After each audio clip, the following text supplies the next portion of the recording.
Welcome to a new episode of Last Call Baseball, number 162. I'm Dorian. We have trade deadline. We have the crashing Philadelphia Phillies. But you know what? I want to talk about hats. If you remember a few weeks ago, I was talking about some ridiculous hat that I found at the MLB shop for $59.99. But I'm here to tell you, MLB has no shame. I found another hat, even more expensive. It's from the Drake collaboration, the hip-hop artist, the R&B star, whatever you want to call him, from Toronto. Your team collaborating with Al, Drake's company or whatever, for the low price of $97.99 on the MLB shop. Or you can go directly to the New Era website and buy it for $98. I hope it comes with free shipping. Dude, you could buy 3 shares in Rogers Communications stock. Rogers Communications own the Toronto Blue Jays. Last week, Rogers Communications stock was trading per share $38.66. So technically, you could buy 2.5 shares of the Toronto Blue Jays if that's your favorite team, or if Drake is your favorite artist. If you have kids, if you have grandkids, if you have nieces, if you have nephews, you have godchildren, instead of buying them a $97.99 Drake collaboration hat, open up an iBond account, invest, open up a custodial account with a brokerage firm for these kids. As a matter of fact, theoretically, buy them every single year a Drake collaboration MLB hat for $100 and invest that in the iBond, in the custodial account, in shares of the Toronto Blue Jays. Be smart with your money. Like Drake said, quote, "I'm not reckless, I'm selective." You know what? I'm selective with my money, Drake. As much as I love the Atlanta Braves, I am not paying $98 freaking dollars for a collab with Al and MLB. It's outrageous. And by the way, do you think that the Philadelphia Phillies are going to be crashing? I saw some memes online about how the Philadelphia Eagles last year the football team started off with 10 wins and 1 loss, and then they just cratered. I think they ended up losing like 6 or 7 games in a row and then got booted out of the playoffs in the first round. And now all the Philly fans are all getting a little nervous, saying, "Oh my goodness, is this a replay of what happened in football last fall?" Because the Phillies have been up in the National League East, I think, by like 9 or 11 games, and now it's down to 5 games. And by the way, in Queens, the New York Mets they truly believe that they can get back into the playoff picture and win the National League East, because the Mets are only 7 games behind the Philadelphia Phillies, 2 games behind the Braves. And so we'll see. And one last thing that I also saw that I thought was funny was that since the Philadelphia Phillies released Whit Merrifield, they've won like 1 game and lost 7. And the Braves have won like 6 games and lost 1 since they picked up former Philadelphia Philly Whit Merrifield. Drake is being smart with his money by investing and collaborating with MLB. I'm being smart with my money by not buying a $98 hat that took $6 to produce. And lastly, Steve Cohen, the owner of the New York Mets, has been very smart with his money by investing, and he's done a lot more than just investing in iBonds accounts and custodial accounts, even though I'm sure his kids have all that, trust funds, etc. Our next guest is a big fan of the New York Mets. I'm happy to be joined by our special guest, Dr. Leslie Heaphy, who is the Associate Chair and Associate Professor at Kent State University. Dr. Heaphy, welcome to Last Call Baseball. Thank you so much for having me. I really appreciate it. If you're able to design a New York Mets specific course, what kind of course would it look like? Oh, wow. It would be, well, first of all, it'd be so much fun, but it would be a course that would look at not just the Mets and what they do on the field, but because I'm a historian, it would also have to look at sort of what has happened in the time frame of the Mets' existence from the 60s all the way up to the present day, and how those things have affected. It would have to look at both the good and the bad. So there's, as we all know, the Mets have had their issues with their ownership, and I can say that Bernie Madoff, the Wilpons, all of those kinds of things would come into play. How they fit in the larger picture of Major League Baseball, what happened in New York, to lead to the Mets coming. And so all of those kinds of things would come into play. We'd have some fun playing with the different, both again, the good, the bad, and the ugly, the worst team, some of the worst records in baseball, and then the 69, 86, 73, 2000 series, all of those kinds of things. So we would have some fun. It's always interesting because I teach a number of sports classes, and you get the students who come in who think all we're going to do is talk about last night's games and don't realize it's a history class. And so we do some of that, but you have to do it in the larger context of it's a history class after all. That's so funny. Like I'm thinking some kids are trying to cram and they're just like updating ESPN or something, and like Yes. no, that's not the case. Yeah. When I was thinking of this question to ask you, I thought to like answer myself, I was like, I would probably put a New York Mets course in like the Department of Psychology as like a mental fortitude. You could do that too. You could do that too. But then I wouldn't get to teach it. And so I would be creating it so I could teach it. Of course, you'd be able to. That's the whole point. Your professor. Doesn't Yeah. matter. You have to And be a so psychiatrist. psychology would not be my area of expertise. I'd have to bring in a guest to help with that because I would just say sometimes some of the Mets were crazy and that would be it. Lenny Dykstra always had his Yeah. moments and things, there were others. And so, but yeah, no, I'd teach it as a history class. As I said earlier, you're an associate professor at Kent State University. You teach, as you had mentioned, courses on sports, but you're also the chair of the Women in Baseball Research Committee over at Sabre. If you go when you go on your Twitter, it's just 99% baseball. Where does this love of baseball and the New York Mets come from? So I grew up in the Catskills in New York. So I am from New York originally. So Wait, are you uh, telling me that you're from the Hudson Valley? essentially, Yeah, yeah, you're speaking yeah. my language. I love it. Okay. Yeah, so I grew up on the western side of the Hudson River, in Sullivan County. And so right on that edge of the Catskills there. But yes, that's where I grew up. And so that's where naturally a New York team was going to be. And weirdly, my dad was a huge New York Yankees fan. I mean, so we grew up watching the Yankees. I grew up in a time period where we would go anywhere and you were listening to them on the radio. Some of my favorite memories are going to the Beaverkill campsites to go swimming, and Dad setting up the radio on the picnic table, and you could hear the game while we were. And so, weirdly, I am not a Mets fan who hates the Yankees because of that. I don't have any issue with the Yankees at all, but I honestly don't remember a time that I didn't like the Mets, and the only thing I two things I can think of that sort of led to that instead of the Yankees was I didn't even as a little kid I always remember thinking George Steinbrenner was a very mean man and I did not like him.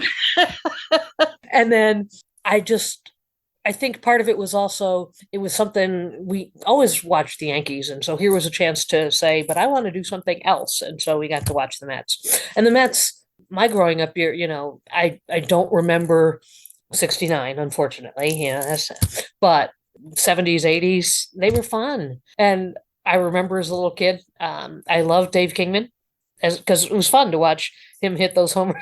And I, of course, remember the one when he hit it into the roof of the Houston Astrodome and the ball didn't come back down. And I was young enough that my brothers, told me it had gone up in the sky, and and I just remember sitting in front of the TV watching, and I'm like, the ball didn't come back down, stuff like that. And That's my fun. brothers, were wonderful about going. And so, and so I've, for as long as I can remember, I've been a baseball fan and the New York Mets. And New York Mets. even though I've been in Ohio a long time, the Mets are still my team. I'm going to share this with you, but I think you would enjoy this, and you probably already know this. But did you know that there's so many towns in the state of New York that end with kill, like Fishkill, Yep. Minekill, etc., Walk Hill. Catskill?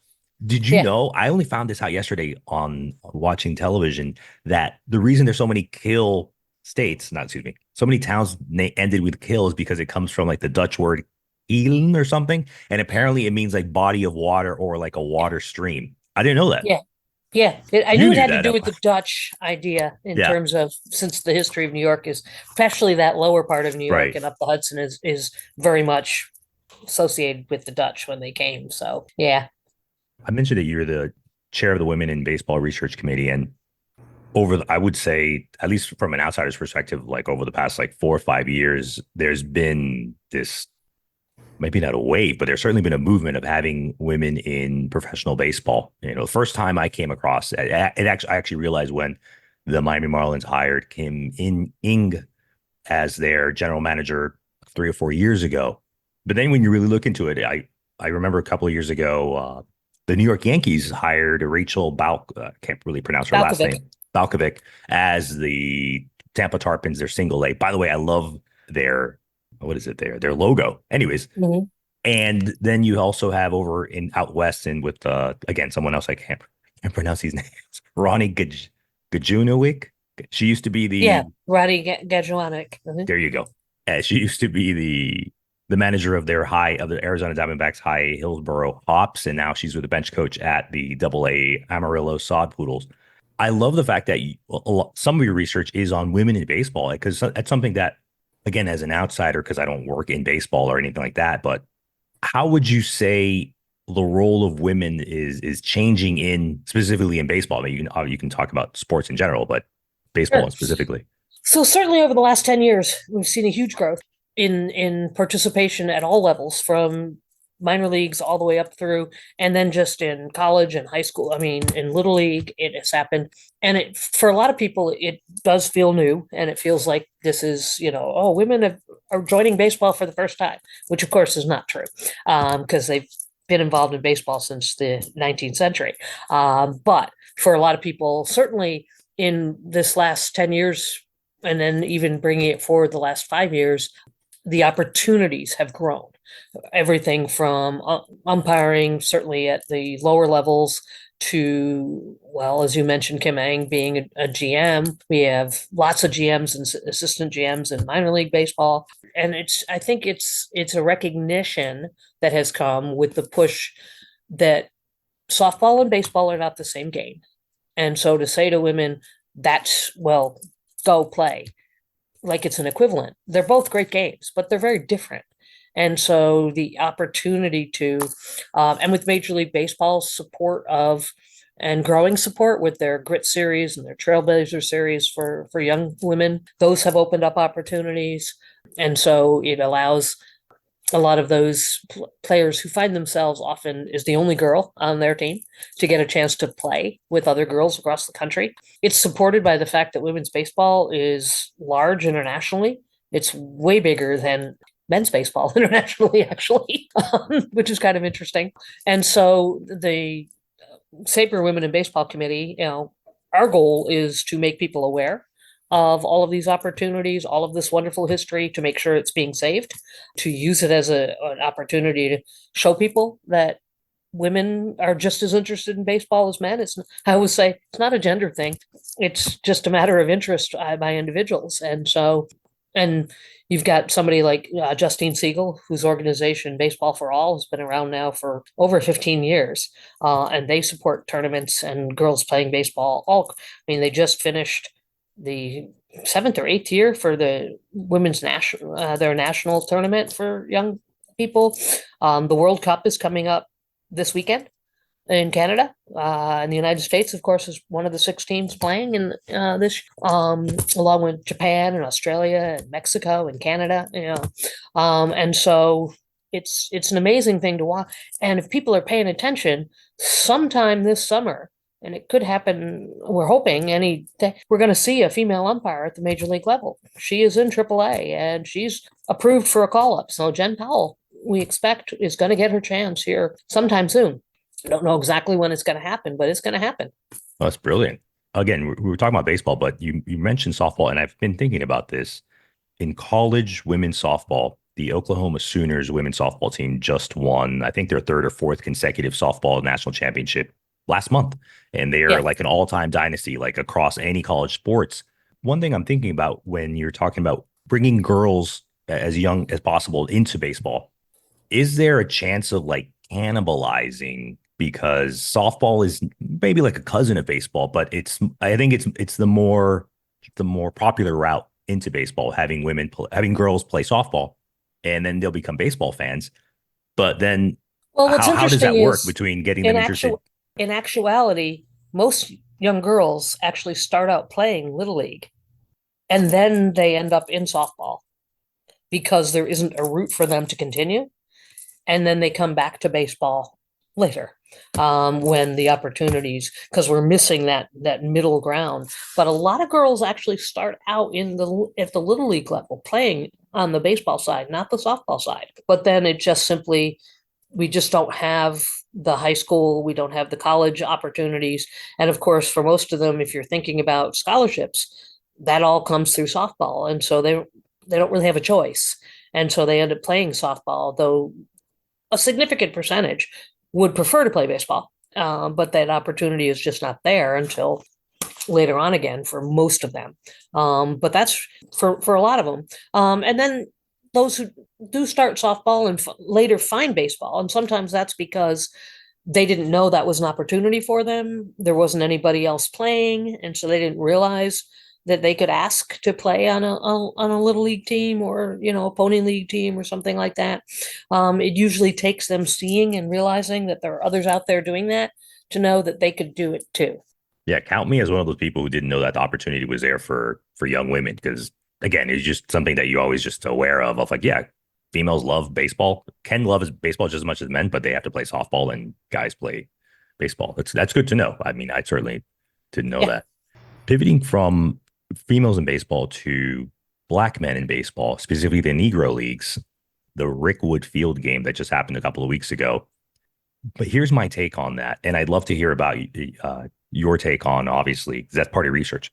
What really bothered me about the Rick Wood Field game is Major League Baseball decided to go play this kind of like a spectacular in Iowa, celebrating a make-believe movie, a movie that was real, but it's some make-believe stuff about a story about some guy, a ghost, and cornfields. And from what I read, the Rick Wood Field is like a backup plan where they're like, oh, well, we can't play this year at Iowa. Let's just honor the Negro Leagues. It's like head scratch. Like, what? I thought the Rick Wood Field, everything, the whole broadcasting was amazing. I loved when they did like the 1950s broadcast. They brought in a lot of living Negro League players. I loved that. But when I read the backstory of like this was a backup plan, that rubbed me the wrong way.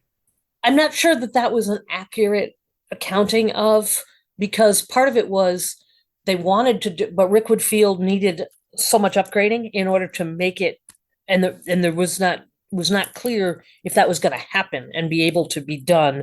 And so I think that was more the issue in terms of, because there was always a plan to do a game if they could upgrade Rickwood to be able to be used for a major league game, and they were able to do that and work out all the details and things. And I said, so I think that was really what the issue was. There was always a plan, because from Major League Baseball standpoint, you've got, whether we like it or not, it's a business first, right? And so Iowa made sense from the standpoint of fans who want to go see that place, right? But I don't think there was ever a plan for all of the games to take place there in Iowa. And now, so Rickwood Field, particularly this year, made sense given all the other things that have been happening with the Negro Leagues and the opportunity to recognize that. But I think that was part of the issue, was making sure that Rickwood would be able to be ready for a game like that. And having done research for Negro Leagues, what are your thoughts on the actual game and how they were able to honor the players? And do you know of any future celebration, so to speak, of the Negro Leagues? So I was at the game, which Wow. was so that was pretty cool. And I will say, I always have a healthy skepticism for what Major League Baseball is going to do in honoring. So I went in with that thought in mind, and have to say, I thought they did a superb job. Everything about the attention paid, the details, the research that was done, as you mentioned, the announcing, the bringing in of the dancers, which with the music from the time period added to the having all the as many of the Negro League players who could travel there to honor them was exactly what they needed to do. To let Bill Greason, who's 99 years old, throw out the first pitch and lives in Birmingham, that's exactly what they needed to do. And so I thought the game and the way they handled all of that was very well done. What their plans are next for something big like that, I am not sure. I'm not sure that they are sure what's going to happen next, but I don't believe that this was a one and done. And certainly what we are seeing as a result of Major League Baseball's emphasis, recent emphasis on the Negro Leagues, is that a lot more of the individual teams and minor league teams in particular, no surprise there, have been doing tribute games to the Negro Leagues, wearing the uniforms, things like that. So we're seeing more of those kinds of things happening as well, which is all to the good because it keeps the story and helps people understand who all of these amazing players were. And so yeah, so it was an awesome experience to be there. It looked amazing, and I did watch the first Field of Dreams. I don't want to keep pooping on the Field of Dreams game, but I thought again, it's just fantasy movie. I did see Yeah. the first one when the Chicago White Sox played against New York Yankees. I think back in 2022. Hmm. Comparing that to this Rick Woodfield in 2024, the Rick Woodfield just blew that game away. That it The was other was awesome. just the other was just a game set in a setting that Right. fans might have fun with that was different. That's really all it was to me. I would agree. It wasn't, this one was planned to be the whole idea of it being a civil rights game because it was in Birmingham of all places. Right from the start, set it up as a different kind of game with a different kind of attention, and they needed to do things differently, which they did. Slow clap to Major League Baseball for the Rick Woodfield experience. Yep. That's why I said I go in all the time with a healthy dose of skepticism. One more question on the Negro Leagues. The Negro Leagues Museum, I believe, is in Kansas City, It's in or Kansas City. That's correct. I would love to go. I haven't been. I've never even been to Kansas City, but is Major League Baseball, do you know that if they help with I don't want to say redevelopment, but do they help with the maintenance of it or anything like that? Or is they just are their own separate organization and they have to They're do their their own own separate fundraising? organization that certainly the Players Association and individual teams support, and Major League Baseball does everything to promote all of their events, things like that, to support. But it is its own separate 501(c)(3) entity out in Kansas City. And yes, you definitely want to go see it if you ever get the chance. It's a pretty cool place. No, absolutely. I haven't gone to the Baseball Hall of Fame either in New York State, but I think I'd enjoy the Negro Leagues Hall of Fame more. We'll see. Let's Both good bucket list items. We're going to talk about a team that didn't exist when the Negro Leagues were around. Your New York Mets. Let's go to contemporary 2024. What are your thoughts on this year? Because I have my thoughts on the Mets. I'm not a Mets fan, but I had certain expectations for them this year. What are Oh, your I thoughts think overall of the Mets and also of Uncle Steve Cohen, the owner? so. I went into this season, as any good fan does, with great expectation and legitimate expectations. But I would also say the last couple of years, there have been legit expectations for the Mets, and they don't tend to pan out. And this year's sort of, last year we know what happened when Edwin Diaz got hurt, and that sort of right from before the season even started, we're like, okay, well, there goes.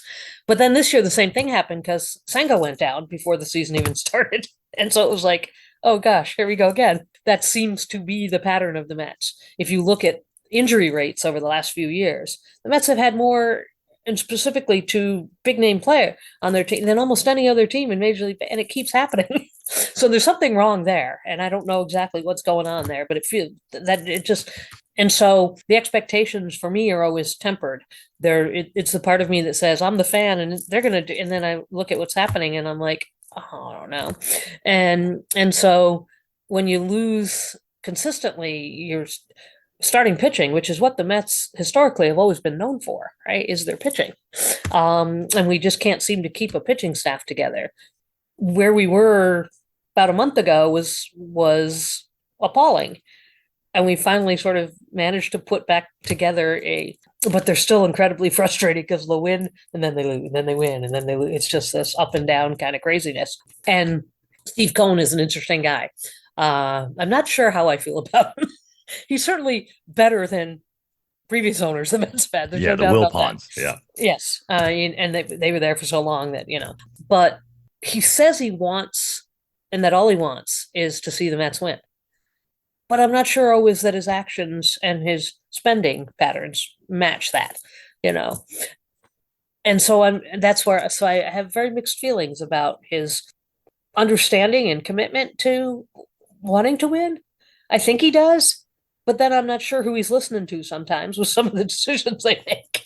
Um, Whether that's him making the or he's not listening to Pete because Verlander, Scherzer, all these people that are we keep bringing in almost over the hill players, hoping that maybe we're going to get one good season out of them or something. And I'm like, I don't know that that's the way the Mets in the past have always built themselves up to the potential of being, making it into the World Series or the playoffs is through their farm system. That is consistently what they've done. And that doesn't seem to be the approach that Cohen has been taking quite as consistently.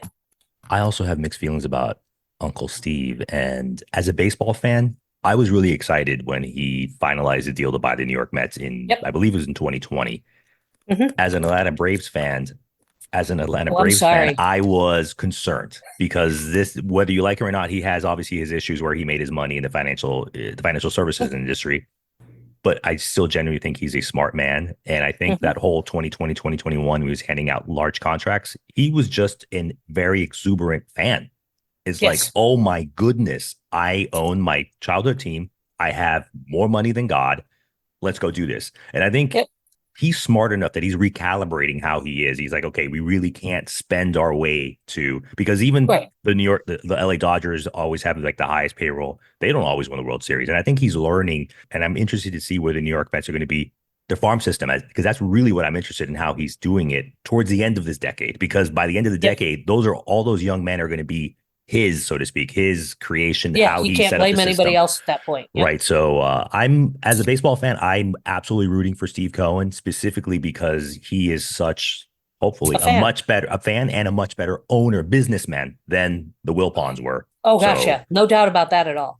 Yeah, I have the same thoughts, but it's also important, as you point out, to remember he's only been the owner for a couple of years. And you have high expectations and the Mets have had some really solid teams. And so the expectations weren't completely out of whack.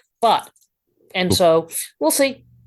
before we get to my last two questions, here's a fastball right down the middle. 103-mile-an-hour Paul Skeens fastball. What would success for women in baseball look like in 10 years for you? So I would love to see at the top level a professional women's league, much like we had in the 40s and the 50s, right? I would love to see women umpiring. I would love to see more GMs, more leadership on that level, and I would love to see that there is a pipeline straight from little league through high school, college, all the way up to because that's the only way that league. That's what I would love to see it look like.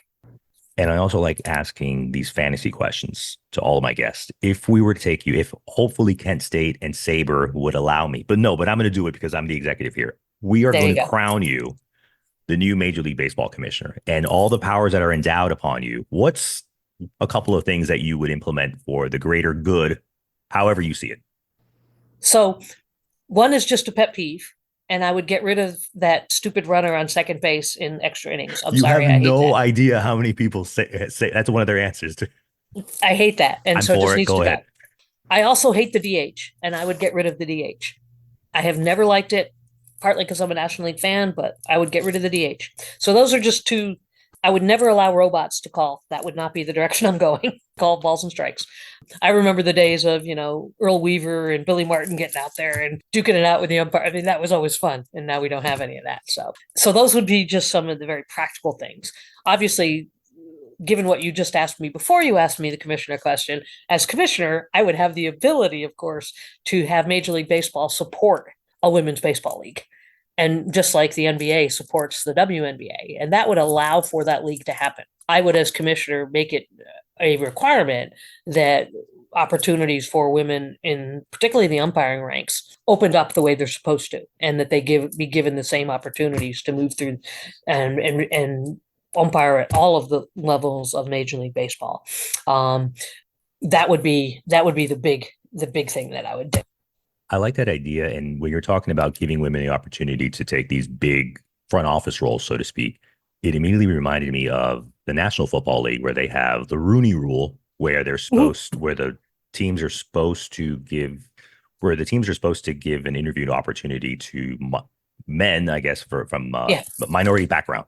However, Yeah. the big thing against the Rooney Rule is It's not apparently it's it's the not being used seriously. right. The teams are just doing it as like a show. Like, okay, look, It's a we check. already knew who we were going to hire, but Right. We checked the box. going That in is not the, compliance. yeah, Yeah, no, it needs to be real. If you're going to do it, it has to be real. It can't just be a check the box. Oh, yes, we gave the token person, whoever that token, the upper, but we already knew what we were going to do. No, I mean, that's actually almost worse than not doing it yeah. because you're making a mockery of and you're treating people then very poorly. And that, yeah, so no, I would not want something like that. No, legit opportunity, legit Absolutely. recognition. I mean, all you have to do is look at the success of some of the women that are in these roles, and you realize, kind of like I always said, when Jackie Robinson came into Major League Baseball, and he didn't spring out of nowhere. It wasn't like there were no other black players and hadn't been, just like these women that are doing. They're not alone. There are many, right? And so opportunities. I think Major League Baseball, as commissioner, I would also want to put a more sincere effort into growing the fan base across all groups of people and the opportunities for minorities to have those same as fans, as players, all of those kinds of things in legit efforts. Absolutely. Because unfortunately, it seems that almost all North American games are really freaking expensive to play, with the exception of basketball.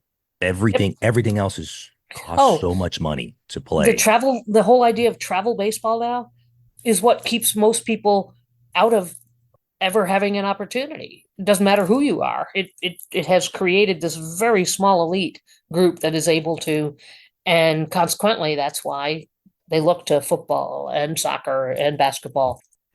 Going back to one last thing about giving women an opportunity is someone I had mentioned earlier came in when I think she was quasi, what is it, the mutual agreement to like separate from the Marlins and her. I'm like, how does this, forget about a woman, how does this person not have a job? And I saw that she had just been hired as the board of directors for the Baseball Hall of Fame. But I'm like, that's great, but this woman, that's not where her talents are. She should be Right. building. And I'm thinking about all these other teams, like specifically the San Diego Padres. Like the AJ Preller's been there for like 13 years and they've gone through like 3 rebuilds and he still has a job. And I think of, the New York Yankees, Well, her former employer, where yeah. frankly, Brian Cashman, it's over. I mean, he's been doing this for 20 years. They need Mhm. new fresh blood. And you can talk about other handful. I'm like, how does this, if I owned a team, I would be begging her to come and Yeah. run my team. But it just blows There my was mind. a, I totally agree. And what's fascinating is people that thought she just suddenly popped up as the Marlin, but she has been in baseball and up for other GM positions before that one for over a decade and only got that one shot. And of course, she's not alone. I mean, the Yankees, as an example, Gene Afterman has been with the Yankees as an assistant GM for nearly 20 years, and most people have no idea. Elaine Weddington Stewart has been started with the Boston Red Sox as an assistant GM back in 1988 and is still with the Red Sox today, That's amazing. and so it's fascinating to me and it's so much of it is premised on this idea that when I've heard, well, they have not played the game and therefore they can, and I'm like, but wait a second. Ever since Moneyball came out, you've been Yeah. hiring all kinds of people who are not. So As the long as you argument, have a Yale economics degree, you're hired. that argument no longer holds water the way to some people it used. I never thought it held, but to some people, right, it was a legit. That hasn't been true, and I think that is why we have seen some more opportunities opening up.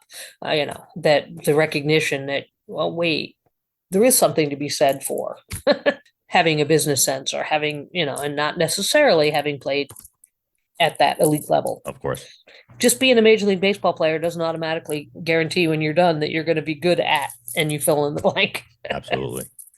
My last question is, when we go to see maybe like Kent State College baseball or go close to the Hall of Fame in for the NFL in Ohio, what's a couple of local places that you like going to for food, coffee, drink in Stark County? So in Stark County, so for baseball, the cool thing for us is the Akron Rubber Ducks, of course, are the minor league team for the Cleveland Guardians, and they're just up the road. So we do have our AA minor league baseball team right there. And near there at the ballpark, they have this, but there's a local restaurant called Menchie's Brothers. Menchie's Brothers. It's a hamburger place. That's a cool place to go in Akron near the stadium.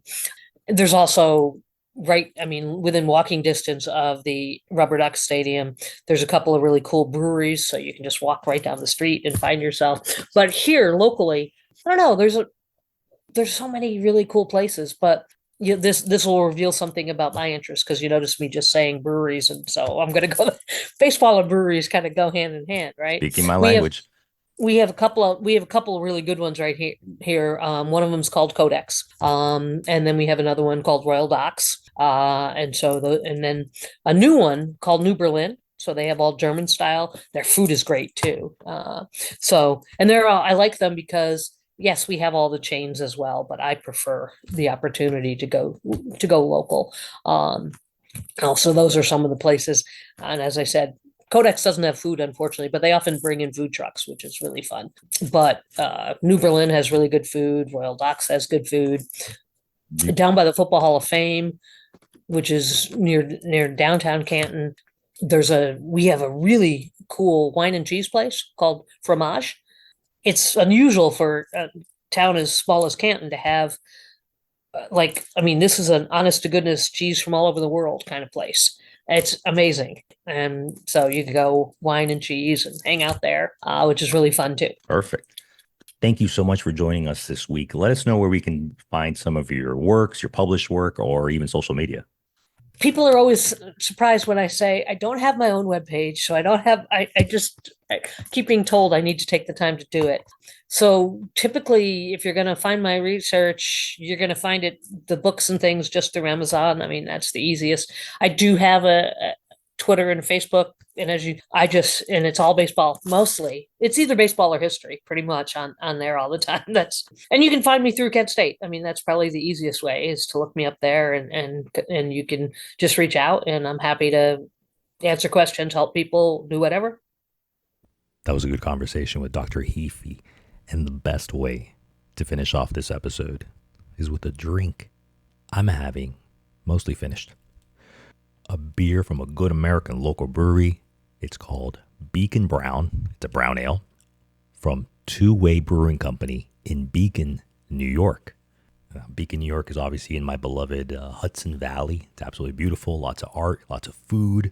It's good to get away from the hectic, the far from the hustle and bustle of Queens where the New York Mets play and just New York City in general and all the boroughs. And Hudson Valley I like because it still has that common man touch. Common women. Away from the billionaire butt faces in the Hamptons. But you know what?